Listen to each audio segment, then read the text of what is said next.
Eccoci rientrati in diretta con Di Sabato Pomeriggio e andiamo subito alla sigla del mio emigrante.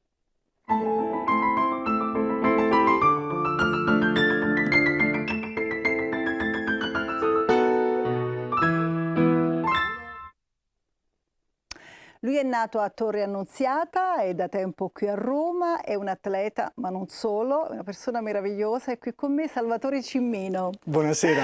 Anche l'applauso potete fare, se volete, perché tanto grazie di essere qui. A te di esistere. A me di esistere, vabbè, insomma, un po' eccessivo. No. Tu sai che io ci tenevo proprio tanto ad averti qui, e dalla prima puntata di questa nuova edizione, diciamo, dell'Emigrante in versione rubrica e non programma, ti volevo qui non solo per raccontare la tua storia personale, privata, che è pazzesca, ma anche per raccontare tutto quello che fai per gli altri. E giorni fa, sentendoci per un'altra cosa, io ti ho detto, sai, questi problemi non li possono capire tutti, e tu mi hai detto no Gio, ma sono problemi di tutti, e mi hai gelato, perché è la verità, ci sono problemi che sembrano lontani da noi, invece alla fine sono problemi vicino a noi. Allora io, come faccio sempre, racconto la storia partendo da capo con le foto che mi hai mandato, e poi mano a mano arriviamo a quello che stai facendo in questo momento. Partiamo con la prima foto e vediamo te neonato, credo. Sì. Qui sei a Torre Annunziata. Esatto. Torre Annunziata è un paese in provincia di Napoli, una cittadina attaccata al mio paese di origine. Noi ci siamo conosciuti quest'estate, non ti conoscevo prima, e poi insomma grazie anche a questo programma vengo a conoscenza di realtà molto particolari come la tua. Tu qui quanto c'hai? Sei un neonato, non so, appunto. Sì, qui ci avrò guardati sempre lì, perché poi le camere sono lì, quindi guardati con la coda dell'occhio. Ok, qui altrimenti non ti si vede il tuo bel viso. No, ma lo vedo anche lì. Ma se guardi lì però non ti vedono a casa. Ok, ecco. chiedo scusa. Niente, lì ho una quarantina di giorni. Sei proprio piccolo. Quindi c'è qualcuno dietro che ti tiene, la classica fotografia. Esatto. C'è la mano di mia mamma che è dietro che mi tiene, e lì siamo agli inizi di agosto del 1964. Ecco, abbiamo detto anche l'anno, io non lo volevo dire, però insomma l'hai detto tu. Andiamo avanti con le foto, ce ne sono 2 o 3 in qualche modo simili, però li ho messe vicino, perché una cosa che ho notato, il giglio, che sai, in molte foto, non le ho messe tutte le foto che mi hai mandato, però questo giglio che dalle nostre parti, soprattutto al mio paese, il giglio di Sant'Antonio quando si fa la comunione è presente, però io vedo che qui tu ce l'hai spesso nelle foto anche quando non si tratta di comunione. Non so se c'è un nesso con qualcosa. No, ecco, anche questa foto qui, vedi? Era una tradizione, sì, una tradizione che sta a Torre Annunziata. Che sta a Torre Annunziata, dove praticamente lì è il mese di maggio, che c'era l'usanza di visitare 4 chiese. E poi si finiva nella sala di un fotografo. Così era proprio un uso, un costume. Sant'Antonio da Padova mi sembra che sia il protettore dei bambini, quindi in qualche modo esattamente, quindi poi si finiva in questa sala, di questa camera oscura di un fotografo. Mi ricordo che il nostro fotografo di famiglia era Matteo fotografo, ecco, voilà, eccetera, che ci ospitava e ci faceva questa fotografia ogni anno. Il set fotografico. Esatto. E quindi la foto rimaneva, perché adesso... questa foto rimaneva, e alcune foto sono incorniciate a casa, che ho conservato, che stanno lì su un sofà, piuttosto sono i cimeli, che soprattutto che della nostra i cimeli della nostra generazione. Però ce l'abbiamo. Forse i giovani di oggi ne hanno talmente tante che alla fine non hanno una fotografia che poi li rappresenta. Andiamo con un'altra foto. Ecco, qui sono abbiamo fatto già un salto qui. Ecco, qui sono con la mia bellissima mamma. Ecco, come si chiamava mamma? Mamma Lidia. Lidia, bellissimo nome. Sì, bellissimo nome. Quanti anni hai in questa foto? Qui ho 17 anni. Quindi già era successo tutto, perché tu a 15 anni... Esatto, a 15 anni mi hanno diagnosticato una malattia rara che si chiama osteosarcoma, e nel momento in cui me la diagnosticarono le coincidenze non esistono, in questo studio di radiologia c'era anche un ortopedico che la lesse. Questo a Torre Annunziata? A Torre Annunziata, lesse questa lastra e sentii, torno indietro come lo rivivo praticamente in quel momento, e il dottor Ricciardi Sandro, che siamo tuttora amici anche se ci vediamo raramente, disse a mio padre che non avevo più di 4 mesi di vita. Ecco, voilà, perché l'osteosarcoma nel momento in cui, siccome è una patologia, è un cancro delle ossa che colpisce durante la crescita, e nel momento in cui lo si diagnostica è visibile, significa che hai metastasi dappertutto. E quindi di conseguenza... A te lo comunicarono oppure i tuoi genitori non ti dissero niente? No, io lo sentii. Ah, quindi l'hai proprio sentito? Io l'ho proprio sentito. Cosa hai provato in quel momento? E cosa ho provato? Da quel momento in poi, fino a che non sono guarito, dopo 5-6 anni, non avevo la sensazione di mettere i piedi per terra, sembrava di essere sempre sospeso. Questo però, se vuoi lo diciamo, insomma lo dici tu, che cosa è accaduto poi? È accaduto poi che, sai, ero un ragazzo sportivo, ero, diciamo tra virgolette, un atleta, giocavo a pallacanestro e quindi non potendo più svolgere questa... Sei altissimo, hai un fisico prestante, quindi posso immaginare già quante cose facevi. Sì, non potendo non svolgere più questa attività, passai dei momenti davvero molto duri. E chi mi ha ripreso, chi mi ha salvato, paradossalmente, la sofferenza dei miei genitori. E quindi decisi da quel momento, quando presi corpo, quando appresi questa realtà, quando mi resi conto che questa sofferenza che vivevano i miei era molto pesante e la paura che mi attraversava di perderli a causa di questa sofferenza, diede una svolta alla mia vita. Dissi adesso basta. Questo è quello che è successo internamente a te come persona. Esattamente. Però quello che è successo indipendentemente dalla tua volontà, cioè l'amputazione della gamba, perché questo poi comunque ha determinato, ti ha salvato da una parte, però hai dovuto fare i conti con una realtà, con una realtà che che purtroppo, semplice. certo, ancora oggi nel 2023 noi viviamo una società che non è ancora capace, organizzata di accogliere le persone adesso che vivono con una disabilità. A che età succede proprio che ti devono amputare la gamba? A che Immediatamente? età? A 15 anni? Sì, quindi a 15 anni. Il 12 ottobre del 79. Tu non hai avuto una protesi subito? No, perché il dispositivo protesico lo si applica nel momento in cui la ferita si rimargina del tutto. Io volevo andare con 2 o 3 fotografie, così stacchiamo anche un attimo dal racconto che stiamo facendo. Andiamo subito con un'altra foto. Eccola. Questo sei tu ragazzo, tu qui già è successo tutto, giusto? Sì, qui già sono diciamo relativamente adulto, qui ho 24 anni e qui in questo periodo vivevo a Bologna, qui a casa mia a Bologna. Andiamo anche con un'altra foto. Sì.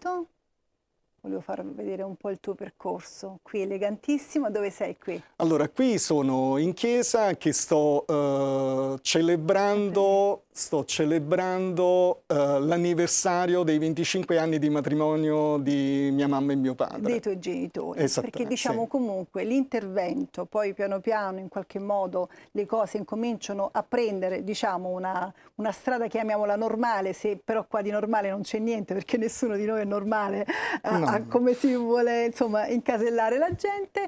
Quando arrivi a Roma? Io a Roma arrivo nel 98, l'anno in cui nasce mio figlio. E abbiamo una foto, credo. Vediamo un po' se abbiamo la foto. Eccola. Eccoci qua. Qui sono con Alessandro, che adesso oramai è adulto. Quanti anni hai tu qui? Qui ho 37-38 anni. Quindi tu qui non avevi ancora iniziato a fare qui quella... non ho ancora la tua iniziato. nuova vita, diciamo, Esatto, non era ancora iniziata. esatto, qui non ho ancora, qui ho 37-38 anni, Alessandro guardati sempre lì, altrimenti 5-6 non anni. ti si vede il tuo bel viso, perché Salvatore è un bellissimo uomo in tutto questo. Uno lo vede un po' timido così. Alessandro, sì. Quindi che cosa succede però verso i 40 anni? Che cosa succede? Succede che, sai, deambulando con un dispositivo protesico, alla lunga, con gli anni, la colonna vertebrale si usura, fino al punto, e questo accade quando deambuli con un dispositivo protesico obsoleto, la colonna si usura al punto che non ti sostiene più. Perché giustamente il fisico va di pari passo un po' tutto quanto, quando c'è una parte rigida che sta lì per conto suo non segue tutto il corpo. Certo, e quindi avevo delle difficoltà a partire dalla mattina per andare in ufficio, per alzarmi dal letto, e Stefania, mia moglie, mi doveva aiutare ad alzarmi dal letto. E allora che un carissimo amico medico mi suggerisce di frequentare una vasca, una piscina, perché l'acqua in un certo senso è fisioterapica, anche se non ti muove, lo suggerisco a tutti, l'acqua è veramente miracoloso. E dal momento in cui io metto piede in questa piscina, al New Green Hill, sulla Bufalotta più o meno dove abito, e mi rendo conto che non so solo galleggiare, ma so anche nuotare. E andando avanti e indietro in questa vasca inizio ad elaborare dei ponti virtuali. Perché tu dici, l'ho letto da qualche parte, che quando si nuota, alla fine, siccome si sta soli con se stessi, si ha modo di elaborare, di pensare, di progettare. Esatto. E tu sei promotore di un progetto, ideatore di un progetto che si chiama A nuoto nei mari del globo per un mondo senza barriere e senza frontiere. Esattamente. E soprattutto dici i limiti non esistono. I limiti non esistono assolutamente. Perché tu da quel momento in poi hai fatto tante cose. Il tempo nostro sembra tanto ma è poco, quindi volevo far vedere subito le foto successive, perché così raccontiamo una parte di tutte le cose che hai fatto. Guarda sempre lì, sì. Raccontaci velocemente che cosa... Allora, qui sono nella mia vasca dove mi alleno quotidianamente al Circolo Cannottieri Aniene. Quello è uno striscione attaccato alla balaustra degli spalti, dove ricorda questo progetto che è nato nel 2006 e che continua ancora e che continuerà finché tutte le persone e le persone che vivono con una disabilità nel nostro paese sono oltre il miliardo. Le ultime Io l'ho dati, segnato, guarda, nel mondo esistono oltre 1 miliardo di persone con disabilità, il 13,3% della popolazione mondiale. Quando l'ho letto sul tuo sito, perché hai un sito spettacolare, fatto benissimo, anzi vi invito ad andarlo a vedere, salvatorecimino.it. Ci sono tante persone che magari anche leggendo ti possono trarre anche spunto, in qualche modo tu sei una persona che si mette a disposizione di tanta gente, tutte le associazioni, tutto quello che fai, insomma, sei veramente in prima linea su tanti argomenti, soprattutto come abbiamo detto per in qualche modo far rendere conto che una protesi non è una cosa che si può dare una volta, come si dice. Poi io ho sentito una tua intervista dove tu dici il nomenclatore tariffario è uno strumento, è un istituto attraverso il quale il Servizio Sanitario Nazionale eroga non solo dispositivi protesici, ma anche ausili, carrozzine, piuttosto che terapie avanzate, piuttosto che cure, perché la disabilità non è solo motoria, non è solo fisica, ma la disabilità può essere cognitiva, può essere sensoriale, può essere psichica, e quindi attraverso i LEA, i livelli essenziali di assistenza, il Servizio Sanitario Nazionale eroga, quando contempla questi strumenti, riesce ad renderli accessibili alle persone. Ma in Italia noi abbiamo un grande problema, che purtroppo la sanità, le politiche sanitarie non sono centralizzate, ma sono presiedute dalle rispettive regioni, per cui non sempre le regioni riescono ad evadere quelle domande davvero molto importanti delle persone che ne hanno bisogno quando bisogna accedere a una cura, a una terapia, Quante piuttosto che a un persone si dispero. rivolgono a te perché non sanno da dove iniziare? Perché non è semplice. Tante. Perché tante famiglie sono un po' lasciate sole. Tu dici anche durante il lockdown certo. c'è stato un incremento, parliamo dei problemi psicologici soprattutto, e poi anche quelli fisici, perché magari non si poteva accedere, che già normalmente, come tu spieghi in più occasioni, è difficile. Poi in quel periodo è stato ancora più difficile. No, ma voi dovete sapere che purtroppo durante il Covid tantissime persone non sono morte solo di Covid, ma sono morte anche perché non avevano più la possibilità di accedere a una cura, a una terapia salvavita. Pensate. Perché era molto difficile raggiungere un ospedale piuttosto che un medicinale che richiedeva l'urgenza di essere assunto dalle persone. E su questo e questo è stato veramente molto triste. Sì. E su questo io farei intervenire il nostro maestro, che è un regalo per te. Grazie. People are stranger when you're a stranger. Faces look ugly when you're alone. Women see wicked when you're unwanted. Streets are uneven when you're even down. When you're strange, when you're strange, when you're strange. Ecco, io amo tantissimo questa canzone perché... Grazie Alex.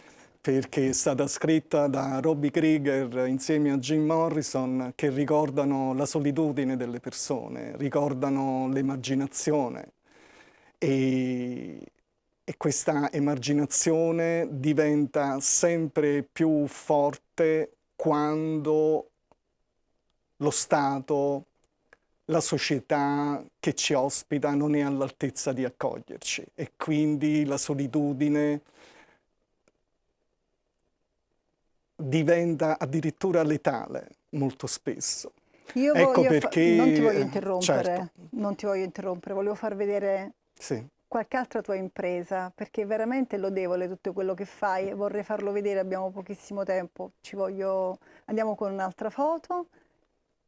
Qui sei sempre a New York, credo, giusto? Sì, questa è una delle pochissime gare a cui ho preso parte, perché io non sono un atleta.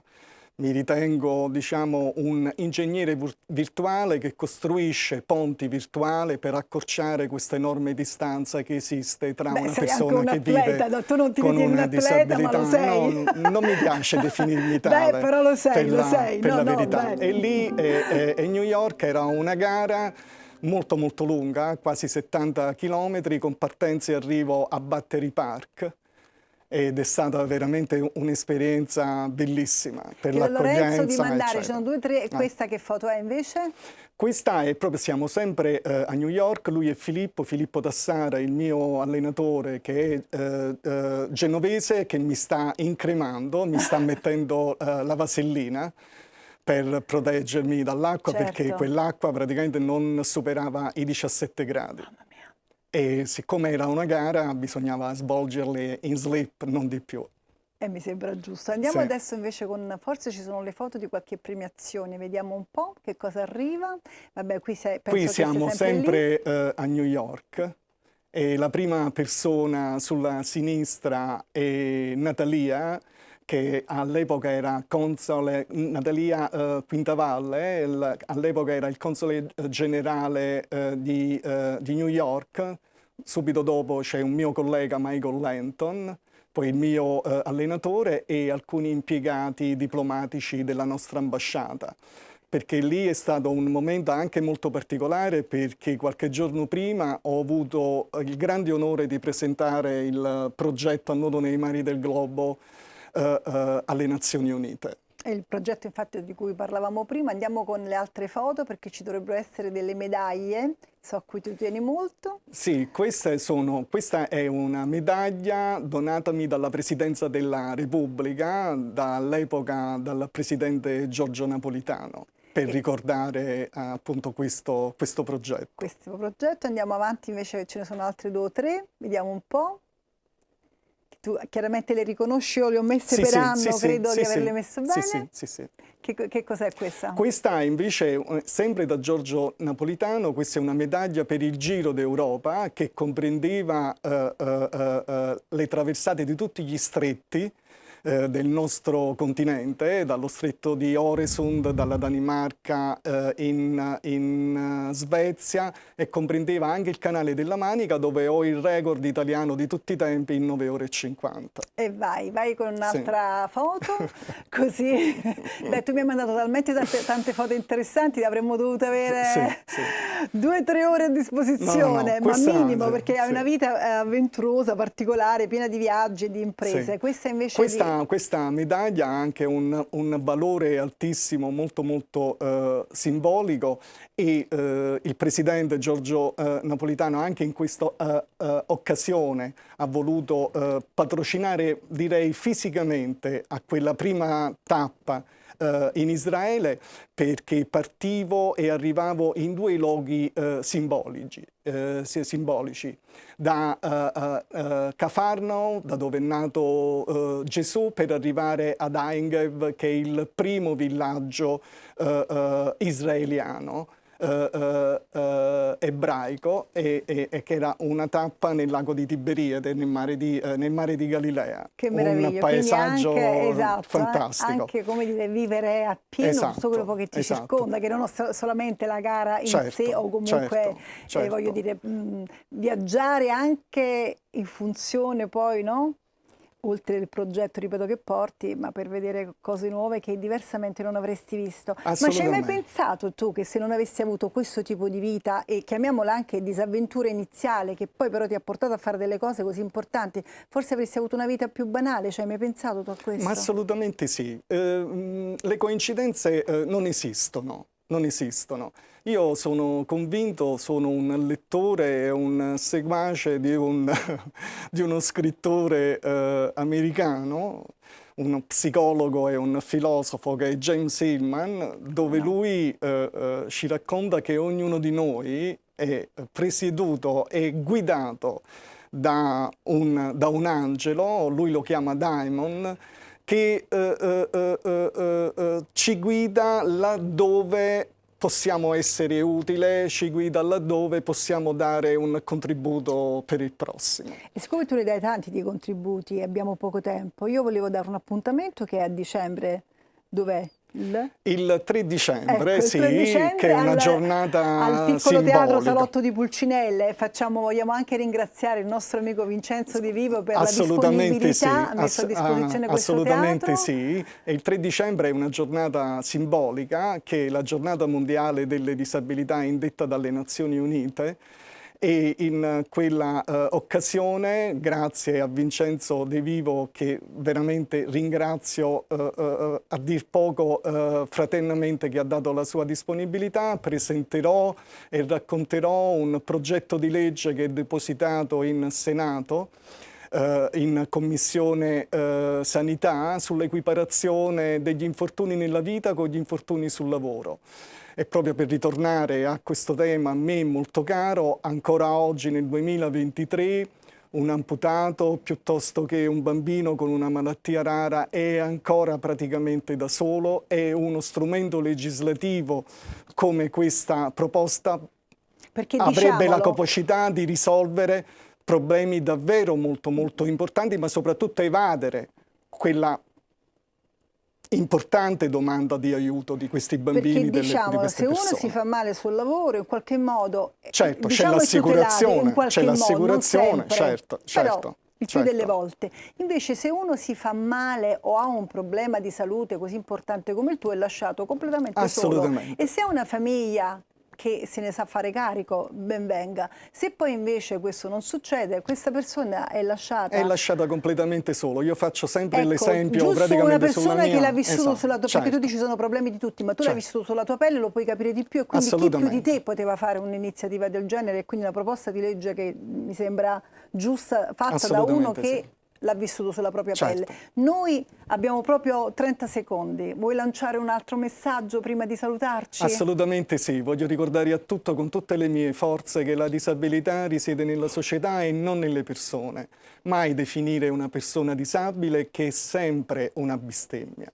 È una persona con disabilità che chiede semplicemente di essere messo nelle condizioni per poter partecipare alla vita sociale e di concorrere in libertà con tutti, perché le disabilità non è un limite, assolutamente no. Grazie Salvatore, grazie per essere stato qui con noi. Torna a trovarci indipendentemente da questo spazio dell'emigrante, ti aspettiamo, e noi ci vediamo subito dopo la pubblicità, tra pochissimo. Grazie. Grazie.